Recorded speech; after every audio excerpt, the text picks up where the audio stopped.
এই গরুটা যদি প্রান্তিক খামারির কাছে থাকে দাম চাইবে ওরা 10 লাখ, কিন্তু আমি এটা দাম চাইবো কত জানেন? কত ভাই? মাত্র 4 লাখ। আসসালামু আলাইকুম। ওয়ালাইকুম আসসালাম। কেমন আছেন ভাই? তো ভাই আছি আলহামদুলিল্লাহ ভাই। তো এবার কুরবানি উপযোগী কতগুলি গরু আছে প্রস্তুত? কুরবানির উপযোগী এবছর আমাদের 175টা গরু আছে। ভাই মাশাআল্লাহ অনেক সুন্দর একটা গরু দেখতে পাচ্ছি। আসলে এরকম সুন্দর সুন্দর গরু খুব কম দেখা যায়। ইনশাআল্লাহ ভাই আমাদের কাছে আছে আলহামদুলিল্লাহ, আপনাদের দোয়ায় প্রায় 175টা আছে, কোনোটা থেকে কোনোটা কম না। হ্যাঁ মাশাআল্লাহ, ঘুরে ঘুরে দেখলাম অনেক সুন্দর সুন্দর গরুই আছে। আসলে এই গরুগুলি সংগ্রহ করে কি? ভাই মূলত সংগ্রহ আমিই করি, আমার বড় ভাই আছে, বড় ভাইও করে সাথে। আচ্ছা, তো মাশাআল্লাহ 175টা। আচ্ছা, সর্বনিম্ন কত থেকে সর্বোচ্চ কত বাজেটের গরু আছে? আপনি সর্বনিম্ন 1 লাখ টাকা থেকে শুরু করে আমাদের এখানে প্রায় 8 লাখ টাকা পর্যন্ত আছে। আচ্ছা, 1 লাখ থেকে 8 লাখ। জি। মাশাআল্লাহ, যে গরু দেখলাম অনেকেই তো বলবে যে এই গরুটার দামই 10 লাখ। যে প্রান্তিক খামারিরা যারা গরু লালন পালন করে, আসলে তাদের একটা ভুল ধারণা যে ছোট ছোট গরুরে তারা অনেক বেশি দাম চায়, 10 লাখ 12 লাখ 15 লাখ। আসলে দাম চাইলে কিন্তু গরু বিক্রি হয় না। না ভাই, আসলে আমরা ওইরকম দামও চাই না, আমরা খুব সীমিত দামে মাল বিক্রি করি। আমি মনে করেন যে একটা গরু আপনি তো দেখলেন, আপনার সামনে স্কেল করলাম, হ্যাঁ প্রান্তিক খামারির কাছে গরুটা থাকলে ওজন হবে নিচে 800 থেকে 1000 কেজি। হ্যাঁ, কিন্তু ভাই আপনারা সরজমিনে স্কেল করে দেখা দিলাম গরুটা কত কেজি ওজন আছে। গরুটা মাত্র 577 কেজি। 577 কেজি এখন একদম খালি পেটে, কিন্তু আমি যখন বিকালবেলা মাপ দিব সর্বনিম্ন 600 কেজি ওর ওজন থাকবে। হ্যাঁ, এটা বড় পেটে আরো 20-30 কেজি বাইরে যাবে। যে গরুগুলি দেখলাম, আসলে গরুগুলি তো এত সুন্দর হৃষ্টপুষ্ট আর মোটামুটি যে শক্তপোক্ত গরু, যে এরকম গরু আসলে এই যে পাছাগুলি সবগুলি দেখলাম মাশাআল্লাহ, যে দুম্বার পাছা, অবস্থাটা দেখছেন ভাই? এটা আরো পড়বে। দেখছেন এখানে আরো চারাঙ্গুলের উপরে জায়গা আছে। যে এরকম রহস্যটা কি? আসলে এরকম সুন্দর সুন্দর যে বডির গঠন আর এরকম শক্তপোক্ত হওয়ার রহস্যটা কি? ভাই শক্তপোষ্ট হওয়ার রহস্যটা আপনি তো দেখলেন, আমরা সরজমিনে আমরা 70% আমাদের গরুকে সাইলেজ খাওয়াই, সাইলেজ আর খাওয়ান? 30% আমরা দানাদার দিই। অনেকে তো ফলমূল, বিরিয়ানি, কাচ্চি এরকম কিছু খায়। ভাই এগুলি তো ভাই এটি তো মানুষের খাবার, এটি তো আর গরুর খাবার না। এটাই তো ভাই, আসলে গরুর খাবার যেগুলি এগুলি খাওয়ালে তো মাশাআল্লাহ গরুর স্বাস্থ্য নিয়ে ইনশাআল্লাহ। উঠতে পারবে না। জি। আচ্ছা, এই গরুটা আপনার খামারে কতদিন যাবত আছে? আমার খামারে এই গরুটা প্রায় 14 মাস। 14 মাস। জি ভাই। এই গরুটা এখন কয় দাঁত? এখন এই গরুটা আছে বর্তমানে 4 দাঁত। 4 দাঁত। মাশাআল্লাহ, লাইভ ওয়েটটা তো আছে 577 কেজি। তো এটা কি এই বছর বিক্রি করার চিন্তা ভাবনা আছে? জি ভাই ইনশাআল্লাহ আছে, বিক্রি করবো আমরা। আচ্ছা, বিক্রি করবেন? কোনো ভাই কুরবানির জন্য নিতে চাই বিক্রি করে দেবেন? জি ভাই। আচ্ছা, এরকম এটা কিন্তু ভাই শান্ত ভাই, আমি আপনাকে একটা কথা বলি, গরুটা কুরবানিও দিতে পারবে কোনো খামারি ভাই যদি চেষ্টা করে, এটাকে লালন পালন করবে ভাই। দেখছেন খামারি ভাই চাইলেও নিতে পারবে, প্রচুর জায়গা আছে। আর চামড়াটা চামড়াটা মাশাআল্লাহ পাতলা, একদম পাতলা চামড়া। এটা প্রান্তিক খামারি হলে যে কেমন দাম চাইতো? ভাই সেটা বইলা লাভ নাই, আসলে কাউকে ছোট করা ঠিক না। প্রান্তিক ছোট- খামারির কাছে থাকলে আসলে কিন্তু ভাই তারা কিন্তু মানুষ ভুল থেকে শিক্ষা নেয়, যারা বুদ্ধিমান তারা কিন্তু ভুল থেকে শিক্ষা নেয়। আবার অনেকে প্রান্তিক খামারিরা মানুষের কিছু দেখা গেছে বিভ্রান্তির কারণে তারা কিন্তু বিপদে পড়ে। জি, জি। দেখা গেছে কুরবানির সময় তারা দাম চায় অতিরিক্ত, কিন্তু গরু পরে বিক্রি করতে পারে না, পরে কান্নাকাটি করে। জি ভাই। যে এই রকম যেন কান্নাকাটি না করতে হয়, তাদের জন্য কোনো মেসেজ আছে?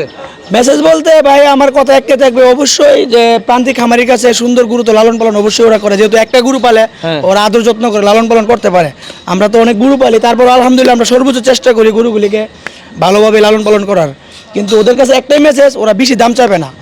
উনি চেষ্টা করবে যে বলবে যে আমি এই গরুটা আমি মনে করেন যে 2 লাখ টাকায় কিনলাম, 1 বছর লালন পালন করলাম, 1 বছর আমি গরুটা কয় টাকা খাওয়াইলাম, ওই হিসাবটা রাখবে। রাখার পর সে 50,000 1 লাখ টাকা লাভ করুক, হ্যাঁ, এর বেশি দাম চাওয়ার তো কোনো মানে নাই। 1 বছর পরে তো ভাই গরুর দাম হয়ে যাবে 10 লাখ। না এটা তাহলে তো আর হইলো না ভাই, তাহলে তো আর সে বিক্রি করতে পারবে না, তার এটা ওই ঘরেই থাকবে। এখন বাজার যাচাই করতে হবে যে আমার বাজারে এই গরুর দাম আছে সর্বোচ্চ 6 লাখ, 6 লাখ। আমি দাম চাইতে পারি 6.5 লাখ, 7 লাখ। হ্যাঁ। 7 লাখের একটা সামঞ্জস্যতা আছে। সামঞ্জস্য। এখন আপনি ফিজিয়ান গরু যেগুলি কষাই রেটে বাজারে বিক্রি হয়, বা এগুলি তো আপনার কুরবানিতে এত ভালো দাম নাই, কুরবানিতেও বা আপনার কষাই রেট। কষাই তো এইগুলির দাম আপনারা যে 10 লাখ 15 লাখ 20 লাখ টাকা যারা দাম চায়, তা আসলে কি এটা কিন্তু ভাই কোনোভাবেই যুক্তিসম্মত এটা না। ভাই বুকামি ছাড়া কিছু না ভাই। আচ্ছা, কারণ এই যে বড় বড় আপনারা যারা খামারিরা আছেন, তারা কিন্তু আসলে এইরকম সুন্দর সুন্দর গরুর দামও কিন্তু একদম কম দাম চাইতেছেন। ভাই আমার এই গরুটা যদি প্রান্তিক খামারির কাছে থাকে দাম চাইবে ওরা 10 লাখ, কিন্তু আমি এটা দাম চাইবো কত জানেন? কত ভাই? মাত্র 4,80,000। মাত্র 4 লাখ 80? মাত্র 4,80,000। কোন কি ভাই? জি ভাই। আসলে দর্শক বন্ধুরা, এখন যাই বল এতক্ষণ যত কিছুই বলছি, তো আপনারা অবশ্যই ফোরকান ভাইয়ের সাথে একমত কিনা আপনারা কমেন্ট করে জানাবেন এই গরুটার দাম, যে একজন প্রান্তিক খামারি কত চাইতো, যে সর্বনিম্ন 7-এর উপর দা চাইতো, জি জি, 7-এর নিচে নিচে কোনোদিনও সম্ভব না। এটা কোনোভাবেই সম্ভব না। যার কারণে তারা প্রান্তিক খামারিরা অতিরিক্ত দাম চাইবি দেয়, গরু কিন্তু বিক্রি করতে কষ্ট হয়, অবশেষে কান্নাকাটি করতে হয়। এই যে গাবতলী হাটে আমরা প্রতি বছরই দেখি সবাই আপনার বিপদে পড়ে, যে কান্নাকাটি করে। এই ভোগান্তিতে যেন না পড়েন আপনারা, যে ভবিষ্যতে আপনারা এরকম বাজার যাচাই করে আপনারা গরুর দাম যদি চান, যে গরু বিক্রি করতে কষ্টই হবে না। জি ভাই, ইনশাল্লাহ। আমার গত বছর কিন্তু আমাদের ফার্মে 250 গরু ছিল। 250 আমরা কিন্তু মোটামুটি 70% গরুই সেল করছি। তো এই বছর আমাদের গরু একটু কম, তো আসলে আমরা একটু আমি একটু ঝামেলায় ছিলাম, যার জন্য আমি কালেকশন পুরোপুরি করতে পারি না। তারপরে 175টা আমাদের কালেকশনে আছে।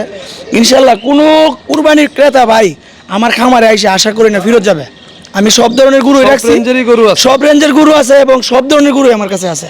আপনার খামারে কি কি জাতের গরু আছে? আমার খামারে আছে হলস্টিন ফিজিয়ান আছে, শাহিওয়াল আছে, তারপরে যে পাকিস্তানি যে পাকড়াগুলি, এই পাকড়াগুলি আছে। তারপরে আমার কাছে 1 টন প্লাস মহিষ আছে। তার পাশাপাশি আমাদের মনে করেন যে দেশাল আছে। তারপর দেশি যে সারগুলি আমাদের আপনার খাসা সার, এগুলি আছে আমাদের 55 পিস।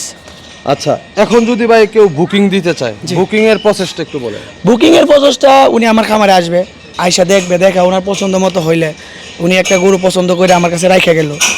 উনি যখন আমরা যেগুলি লাইভওয়েডে রাখছি গরু, আমরা যে লাইভওয়েডে যে গরুগুলি বিক্রি করব, ওই গরুগুলি আমরা ডেলিভারি যখন হবে তখন লাইভওয়েডে স্কেল করব। আর যেটা আমরা মনে করেন যে চুক্তিতে নিবে, উনি চুক্তিভিত্তিক নিবে, ওই গরুটা খাবার খরচ বা কিভাবে দিবে এটা ওনার সাথে সামঞ্জস্য করে আমরা কথা বলবো। আচ্ছা, আর আপনার খামারে কিভাবে আসবে একটু লোকেশনটা বলে দেন। আমাদের খামারের ঠিকানা হচ্ছে গোকর্ণ ঘাট রোড, ছয়বাড়িয়া, ব্রাহ্মণবাড়িয়া, পরতলা বাস স্ট্যান্ড। আইসা যে কাউকে বললে হবে যে আমরা প্রিন্স ডেইরি ফার্মে যাব বা প্রিন্স বেকারিতে যাব, এক নামে সবাই চেনে। আচ্ছা, আর যোগাযোগের জন্য একটু ফোন নাম্বারটা বলে দেন। যোগাযোগের জন্য আমার মোবাইল নাম্বার দেওয়া থাকবে। মোবাইল নাম্বার হচ্ছে 01919904422। আচ্ছা, অনেক সুন্দর একটা গরু দেখাইলেন এবং অনেক সুন্দর সুন্দর গরু রয়েছে আপনার খামারে। তো আশা করি যারাই আসবে, আমি মনে করি না কেউ খালি হাতে ফেরত যাবে।